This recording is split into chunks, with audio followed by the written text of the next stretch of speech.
Bakının Sabunçu rayonundakı dəmir yolu stansiyasının keçid hissəsində ciddi qanunsuzluq müşahidə olunur. Söhbət sərnişinlərin hər gün istifadə etdiyi bilet kassalarına və platformaya çıxışı təmin edən keçiddən gedir. Həmin ərazidə artıq uzun müddətdir ki, müxtəlif ticarət köşkləri, mağazalar və qida obyektləri fəaliyyət göstərir. Ərazidə aparılmış müşahidələr göstərir ki, keçidin konstruksiyası dəyişdirilib, dəmir yoluna aid hasar və örtüklərdə dəyişikliklər edilib, bəzi yerlərdə isə piyada hərəkəti məhdudlaşdırılıb. İnsanların təhlükəsiz gediş-gəlişi üçün nəzərdə tutulmuş bu sahənin ticarət məqsədlə icarəyə verilməsi açıq-aşkar qanun pozuntusudur. Azərbaycan Respublikasının dəmir yolu nəqliyyatı haqqında qanununa görə dəmir yolu stansiyalarının və keçidlərinin əraziləri nəqliyyat infrastrukturuna aiddir və yalnız sərnişinlərin hərəkəti, xidmətin təşkili və təhlükəsizlik məqsədlə istifadə oluna bilər.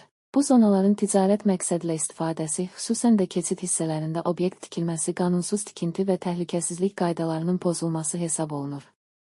Əgər bu ərazilər Azərbaycan dəmir yolları əqsiyə məxsusdursa, onda sual yaranır. Kim və hansı əsasla bu yerləri kommersiya məqsədlə icarəyə verib? Əgər isə icazəsiz olaraq köşklər quraşdırılıbsa, niyə aidiyyəti qurumlar, Sabunçu rayon İcra Hakimiyyəti və Azərbaycan dəmir yolları EGSC bu vəziyyətə göz yumur? Sərnişinlərin gündəlik istifadə etdiyi keçidin ticarət obyektinə çevrilməsi həm təhlükə yaradır, həm də dövlət əmlakının təyinatına zidd şəkildə istismar edilməsi deməkdir. Bu cür hallara qarşı qanunvericilikdə inzibati cərimə və tikililərin sökülməsi nəzərdə tutulur. Sakinlər bildirirlər ki, dəmir yolu keçidi artıq bazarı xatırladır.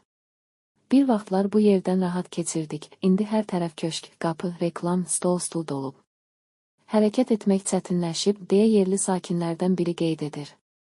Məsələ ilə bağlı Azərbaycan Dəmir Yolları EGSC və Sabunçu rayon İcra Hakimiyyətinin münasibəti gözlənilir.